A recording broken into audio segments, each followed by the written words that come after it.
Okay, the balance of the transmission is totally dedicated to your calls. I'm going to try to keep my answers short. 877-789-2539. If you disagree, 877-789-ALEX. I'd love to hear from you.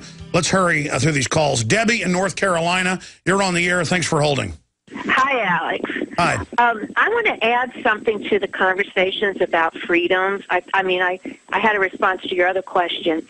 Did you know that I have some friends that are the Mao Christian Chinese, and do you know that they tell me that they have terrorist attacks inside their country? They have all these riots, and when they go to fly on a plane in China, they don't have a TSA checking them out. Yeah, China is having real terrorism, and when you have real terrorism, or people fighting the communist government, it's called terrorism, they ignore it. See, by the way, there are real terror attacks in America that I've learned about over the years, but you're never told about them. There are like you hear about a chemical plant blowing up. Some of those are like angry employees, whatever.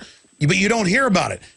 When you see instant PR and instant talking points, you know it's staged. I mean, for people that aren't in media, they just don't understand this. There's pre-packaging. They're ready for it. They're staging it.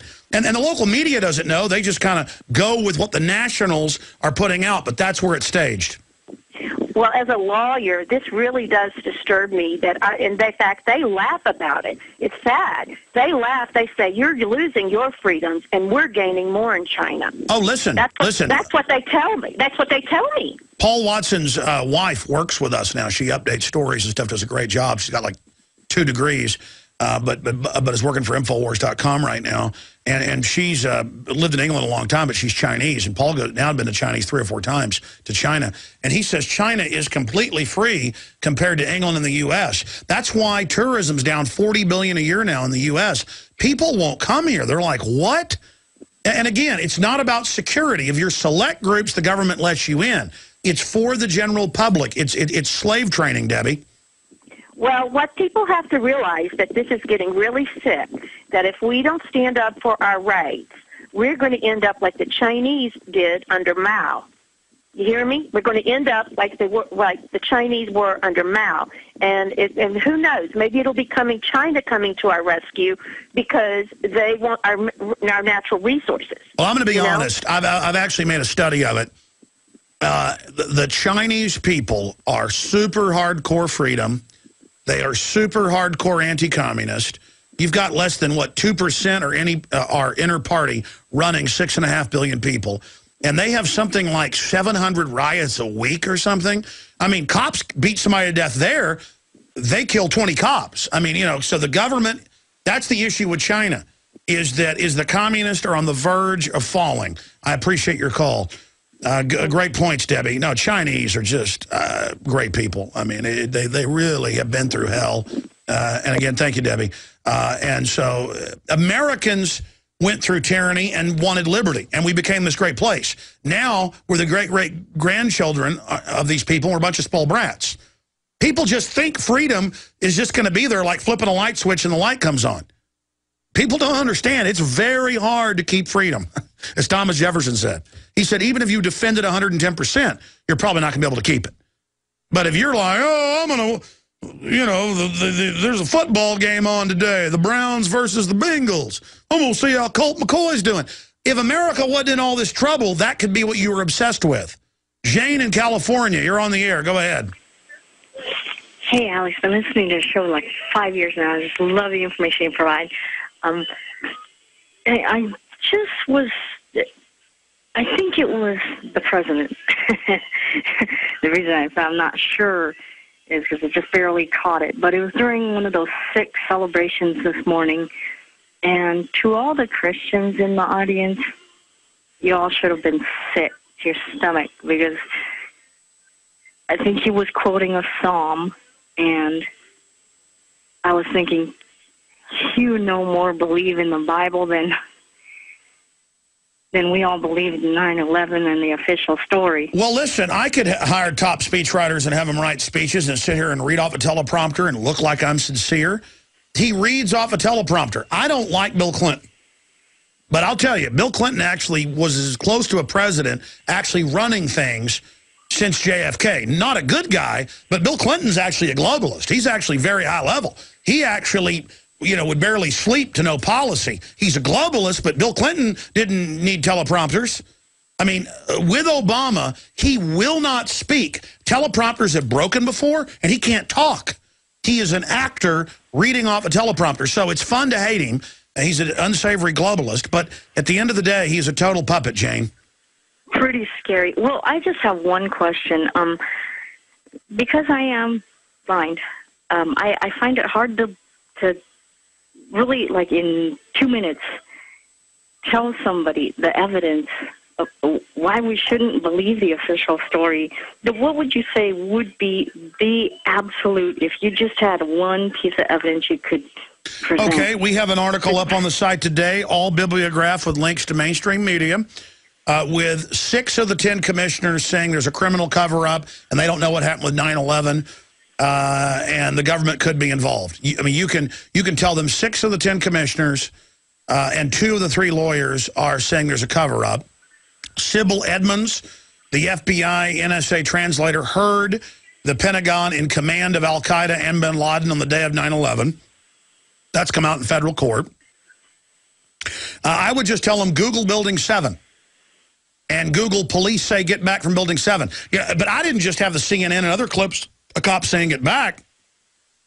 I've gone to New York and actually interviewed the cops who were on the tape.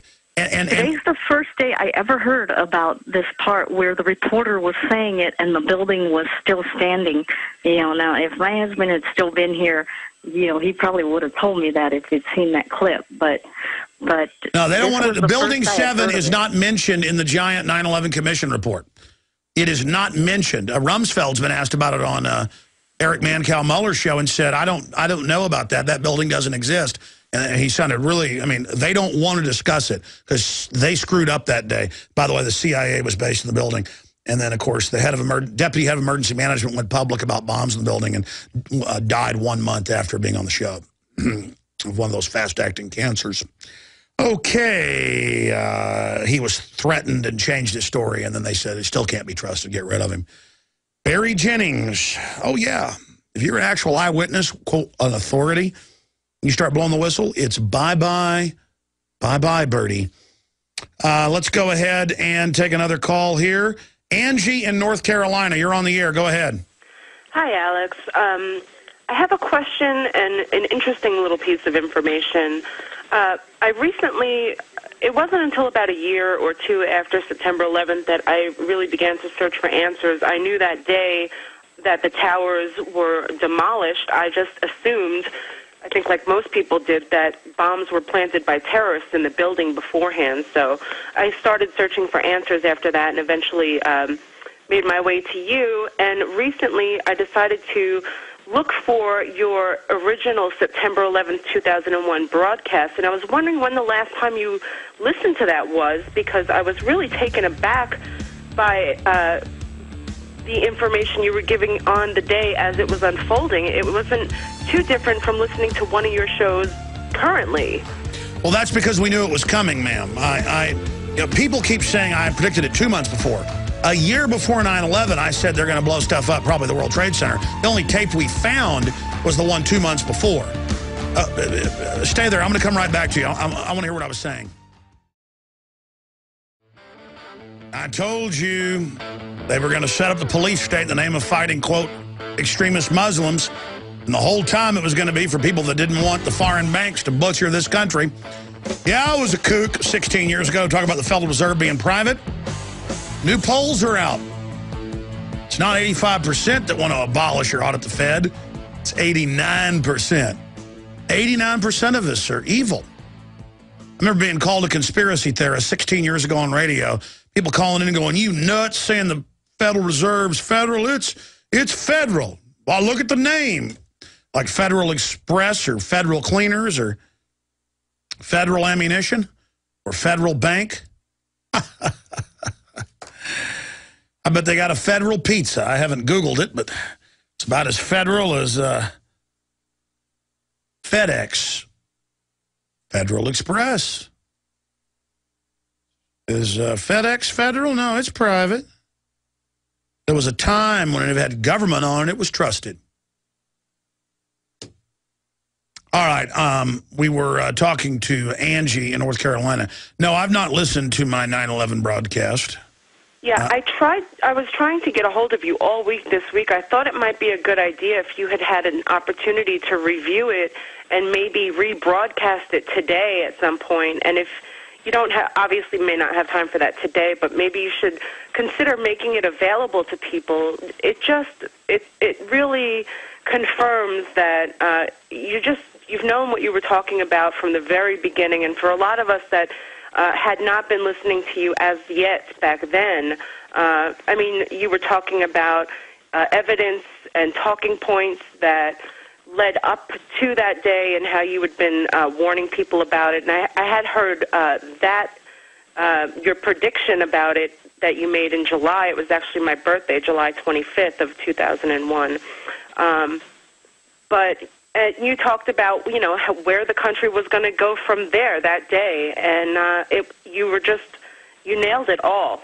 It was all very accurate. Well, Angie, thank you. I would love, and yes, it's all over the web. Hundreds of thousands of people listen to it just on the YouTubes I've seen. I haven't gone and listened to it because I don't like listening to myself. But that's why I announced earlier in the week a contest. It's $5,000 in prizes, $3,000 first place, $1,500 second place, $500 third place, of compilations of Alex Jones predictions. Because I know thousands of times the last 15 years or so, I said they're going to set up derivatives, they're going to implode it around 2011, 2012, they're going to set up a Bank of the World, you pay carbon taxes and value-added taxes too. And I would have loved to have, and now it's happening, that they would implode the euro and set up an actual financial dictatorship. That's now in the news.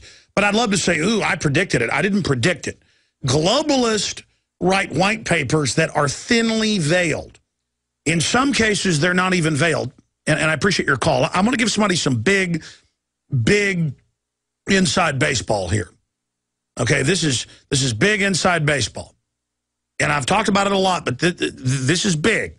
You want to understand the heart of things, it's this. The globalists are masters of psychology. And when they staged 9/11, they knew that every major corporation, every government, and every historian would immediately know what had happened. I'm not that smart. I know, millions know. So 9/11 is a two-way, double-edged sword.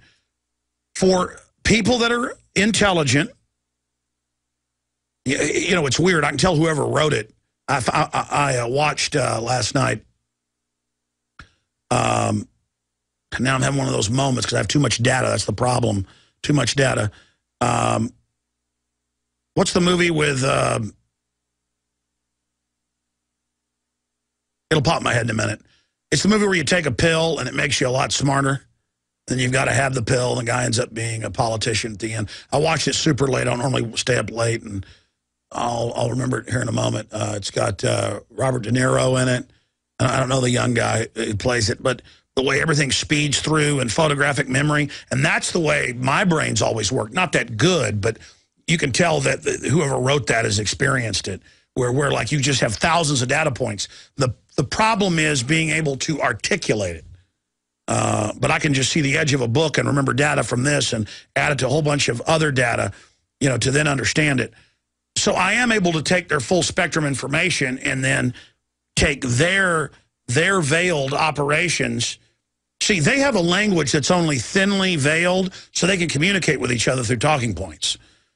And sometimes they don't even veil it. I mean, Gary Hart, 5 years ago, wrote a letter to Iran. They published it in the Huffington Post saying the U.S. government staged Gulf of Tonkin and all these other events, the sinking of the Maine. Limitless is the name of the movie. And, again, I had that data. There's just such an ocean of data that I couldn't get to it because I'm busy with the cerebral cortex trying to scan all the information. We're all like that. The subconscious is just like not 10 times more powerful, 1,000 or more. And again, I'm trying to, that's an intuition. Intuition is not an intuition. It is a subconscious that's 1,000 times more powerful saying, I don't like that person. And of course, it's always right. It's never wrong. The gut's never wrong. Good cops have really good intuition. Good business people have good intuition.